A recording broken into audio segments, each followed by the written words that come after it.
Proceedings are concluded. This court is adjourned. For all the shit I did for this motherfucking company, man, you. You ever had a great idea stolen from you and didn't know how to go about getting justice? In Charles Ford's The Anatomy of a Corporate Lynching, he takes us behind the scenes of his public copyright and civil rights lawsuit against his employer, Con Edison. In this explosive page-turner, Ford writes of an idea he submitted being taken and used without credit or compensation. In a book where no names have been changed to protect the guilty, Ford details how he stood his ground legally against theft and racial discrimination.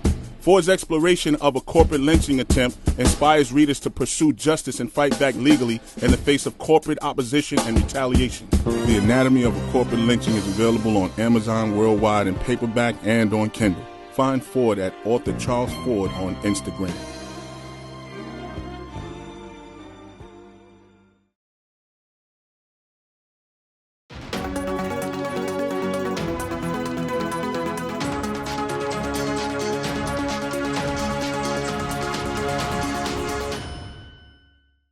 So they have some fallout, once again from the siege on the Capitol on January the 6th. So more police is getting caught up and getting arrested by the federal government for their role. They let you know white supremacy, as we've been saying forever, it is permeated all over American society, and you have a lot of white supremacists on the police departments. So you have, they say, a Florida man who was recently forced out of his position as a police officer, and his son rallied alongside the Proud Boys during the January the 6th siege on the U.S. Capitol.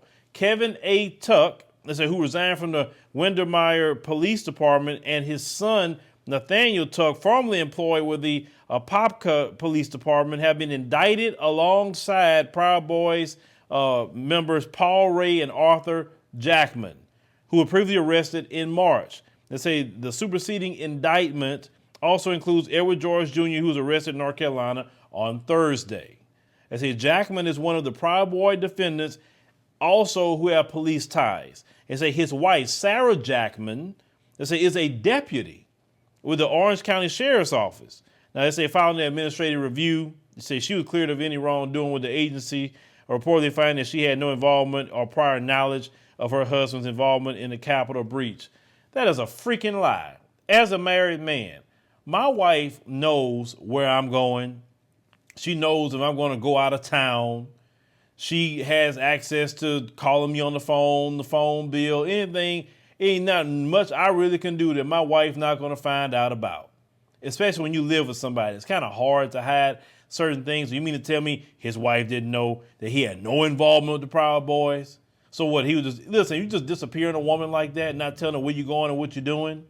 She gonna think, what he got going on? Is he cheating on me? Why is he hiding something? So I know good and well her husband wasn't hiding from her that he was going out there being a part of the white supremacist rally. That's a freaking lie. You can't make me believe that, not as a married man.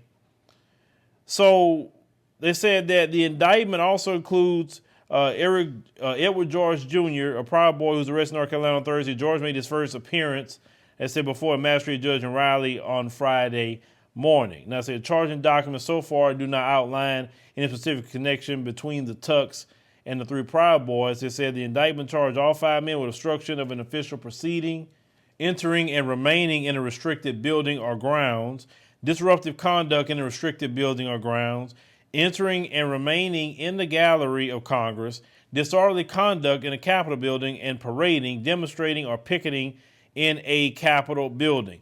But you know one charge you didn't hear these guys are getting? They're not getting sedition. And sedition is a heavy charge. They're not charging these people with much of nothing, folks. But I guarantee you, if this was black people, if this was Black Lives Matter, if this was the Black Panther Party, if this was the Nation of Islam, if this was whoever black, pick a group, they'll be getting hit with sedition, terrorism, treason. They'll be getting hit with all these charges. But these Mzungus not getting hardly nothing. One of them got sentenced to jail for 8 months for being on the Senate floor. None of them got, I think one of them got shot. But the rest, nothing happened to them. This is, like I said, this is the biggest slap on the wrist ever for these people. Now, continuing, them charges, it's made me shake my head about this, man.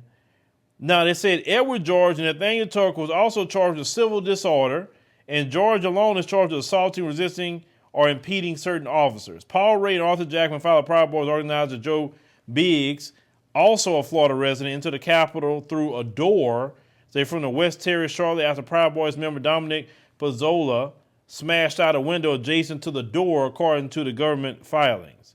Now, it's a video that was published by the New Yorker reportedly shows Jackman and Biggs ascending a staircase inside the Capitol, with Jackman placing his hand on Biggs' shoulder. The footage also showed Jackman taking a selfie in the Senate chamber. Now, said later, according to the government, Ray entered the Capitol.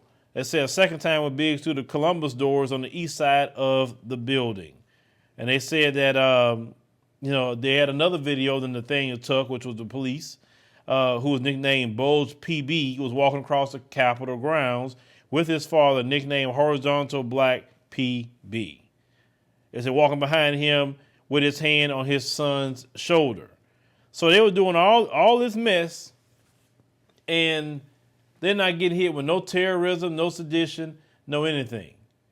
Black folks, these folks literally tried to enact a coup against the United States, and we see that was the epitome of white privilege.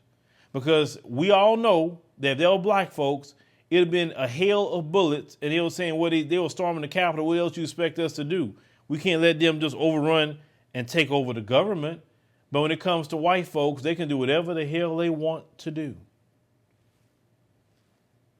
And they're so on code with each other because these charges is on code. They're not even making examples out of nobody, if you think about it. Why? You would think that the Democrats and Republicans would have joined together and came up with some stiff laws and penalties and anything else for that. No, even though their lives are threatened, they still on code with white supremacy. They rather make it about Trump. That's what they rather make it about. Trump wasn't even over there. It was those individuals that did that. And even the Congressional Black Caucus, they're not screaming and yelling like, wait a minute, my life was threatened. No, something gonna happen out of this. And they not saying nothing. Everybody, Democrat and Republican, on code to not push this issue. They pushed all that Russia this, Russia that, and all the things they were pushing on Trump. But why aren't they pushing this? This is related to Trump, right? Why aren't you pushing for them to get 25 to life? It's because this system wasn't meant to lock up white folk. It was meant to lock up black folk. This is what we talk about, the epitome of white privilege. No matter what these people do, they get a don't do that.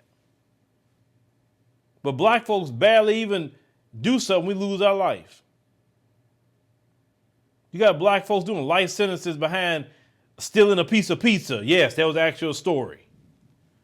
But these sit up here, and that's why I say that's why they love America, because in other countries, that wouldn't have flew. Because trust me, they would have got handled. That wouldn't have lasted very long. But leave me a comment. Let them think about the situation with these, white supremacists. It's getting a slap on the wrist. Like I said, that's why they love this system so much, and they love this country. It's no other country in the world would allow them to get away with that. None. This is why they fighting so hard to preserve it, but it's coming to an end. 250 years of slavery, 100 years of Jim Crow, sharecropping, the Ku Klux Klan, lynchings, bombings, mass incarceration, the separation and destruction of the black family. All of that has had an effect on our mind. Our mind needs to be decolonized. We today are experiencing mental slavery, not physical slavery as once our ancestors had to endure. In my book, 7 Steps to Decolonize the Mind, we take you through every step to start releasing the chains that's on your mind. He or she who controls the mind control the person. It is in a vested interest of the white supremacist system to keep your mind bogged down in a mental slavery, throwing entertainment, throwing drugs, throwing alcohol, anything they can at you to keep you bogged down. You got to free yourself from mental slavery by purchasing our book, 7 Steps to Decolonize the Mind, today on Amazon. Make sure you share it with your family, share it with your friends. Everyone can benefit from decolonizing the mind, because once your mind is decolonized, you will never be put to sleep again.